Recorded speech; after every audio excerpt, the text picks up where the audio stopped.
Hello అండి. Sorry చూసారా? ఎంత బావుందో అసలు. నేనిప్పుడు చూపిస్తున్న సారీ వచ్చేసి కస్టమైజ్డ్ సారీ అండి. కస్టమైజ్డ్ సారీ అని ఎందుకన్నానంటే, ఇంతకుముందు నేను ప్రీవియస్ వీడియోలో డ్రెసెస్ అయితే స్టిచ్ చేశాను కదండీ! సో, ఆ వీడియోలు చూసి చాలా మందయితే అడుగుతున్నారండి. సో, అందుకని చెప్పి ఈ సారీ తీసుకున్నాను. సో, ఇది ఎవరిదో కాదండి. ఇది మా సిస్టర్‌దే అనమాట. సారీ అయితే తీసుకున్నాను. బట్ బ్లౌజ్ ఎలా వస్తదో అని చెప్పి ఫైనల్‌గా బ్లౌజ్ ఎలా వస్తదో అనుకున్నాను. చాలా బా వచ్చిందండి బ్లౌజ్ కూడా.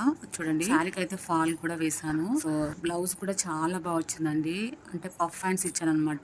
బ్లౌజ్‌కయితే పైపింగ్ వేసి స్టిచ్ చేశానండి. చాలా బా వచ్చిందనమాట పైపింగ్ కూడా. పైపింగ్ కూడా నార్మల్‌గా వేయలేదండి. నేనిక్కడొచ్చేసి ఇన్విజిబుల్ పైపింగ్ వేశాననమాట. చాలా బా వచ్చిందండి. సో, మీలో ఎవరికైనా ఇన్విజిబుల్ పైపింగ్ రాకపోతే కామెంట్ చేయండి. డెఫినెట్‌గా నేను ఇన్విజిబుల్ పైపింగ్ ఎలా వేయాలో షేర్ చేస్తాను. అండ్ అలాగే సారీ కలర్ కాంబినేషన్ కూడా చాలా బావుందండి. ఈ కలర్ నాకు చాలా బావుంది. సో, ఈ సారీ నాకెలా ఉందో కామెంట్ చేయండి.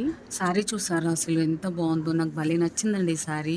చిన్న బార్డర్ అండ్ చిన్న చిన్న మధ్యలో బుట్టీస్ వచ్చి చాలా బావుందనమాట. బ్లౌజ్ కూడా బాగా హైలైట్ అయింది ఈ సారీకి. సో, సారీ నాకైతే సరిగ్గా డ్రేప్ చేయలేదనిపించిందండి. ఎందుకంటే నాకు సారీ డ్రేప్ చేయడం రాదండి. అంత పెద్దగా కట్టుకోవడం రాదండి మంచిగా. అందుకని చెప్పి ఎక్కువగా డ్రెస్‌లే వేసుకుంటాను. సారీస్ తక్కువ అండి నేను కట్టుకోవడము. సో, మీకు చూపించాలని చెప్పి కట్టుకున్నాననమాట. సో, ఫైనల్‌గా బ్లౌజ్ అయితే ఇలా వచ్చిందనమాట. సో, ఓకే అండి. వీడియో అయితే ఇంతే అండి. ఈ వీడియో మీకు ఎలా అనిపించింది కామెంట్ చేయండి. ఇలాంటి మంచి మంచి వీడియోల కోసం మన ఛానల్‌ని తప్పకుండా సబ్స్క్రైబ్ చేయండి. ఓకే మరి. బాయ్.